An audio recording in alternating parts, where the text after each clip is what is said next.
All right, we are here with head cross-country coach Josh Neideck as we are just a day away from the WHAC championships for cross-country.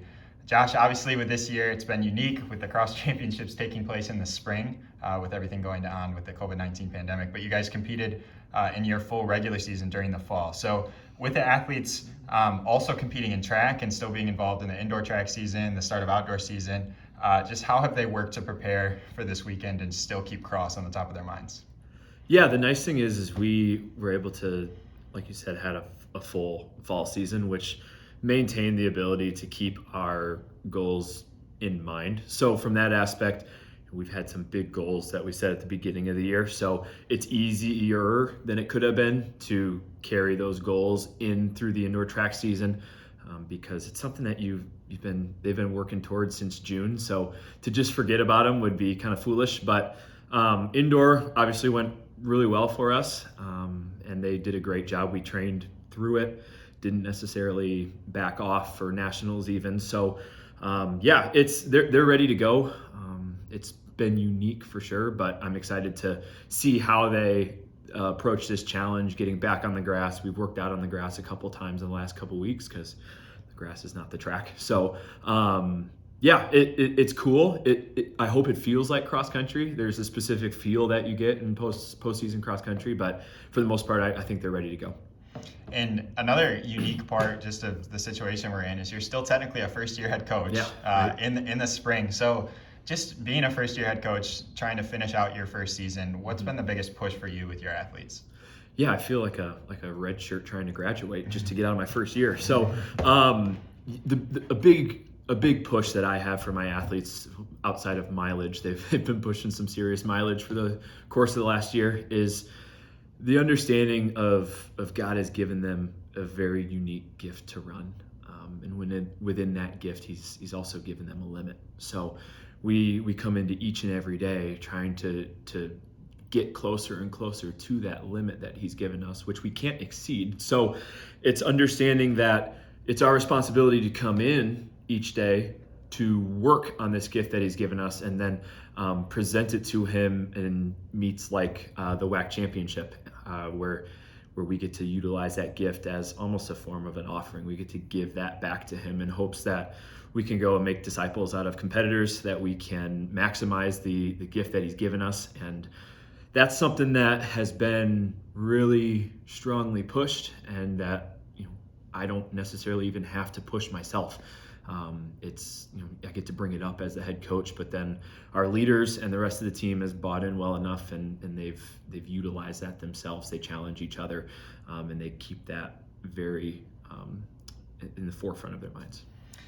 And both the men and women this year, they're sitting in the top 10 in the nation. So going into this meet tomorrow, just the WHAC championships, obviously one of the best conferences in the country. On top of that, with Aquinas, Madonna, all those schools that you'll be competing against.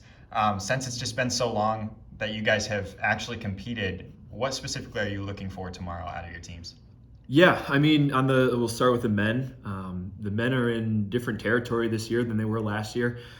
With that being that they have an opportunity to defend their WHAC championship. So that's very cool.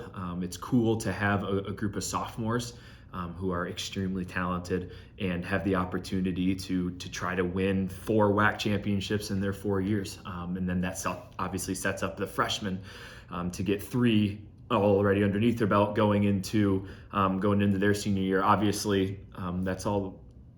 You can only take it 1 year at a time, but that's the goal of every season, is to advance to nationals by means of winning your conference championship, not leaving it up to the subjectivity of Raiders. So for the men, they've made incredible strides this year, up from 27th in the nation last year, been steadily ranked 5th pretty much all year. We just fell back to 6th. Leadership on that team is great. There are seniors who they love the Lord, first of all, and they've taken a unique challenge in the changing of guard within a team. So they have our guys ready to go. They're ready to get out there and just be able to compete again at the WHAC level. The ladies have not had a senior race at all this year, so they're much younger. We had some awesome success out of the likes of national champion Nigella Pollard, 9th in the nation, 1 spot off All-American Haley Newcoop, and even Annika Shoemaker, who was capable of running at nationals. There was just a little issue with the on our end with allowing her to do that. So those 3 are set up really well. I think they could push all 3 being in the top 5. I think that would be really cool. 1, 2, 3 in a would be very nice. That'd be awesome. But obviously the women's competition of the WHAC is probably even stronger than the men. You got a couple of top 5 teams. Madonna, who's been a national championship team in the last couple of years. Aquinas, who's consistently ranked top 5 every year.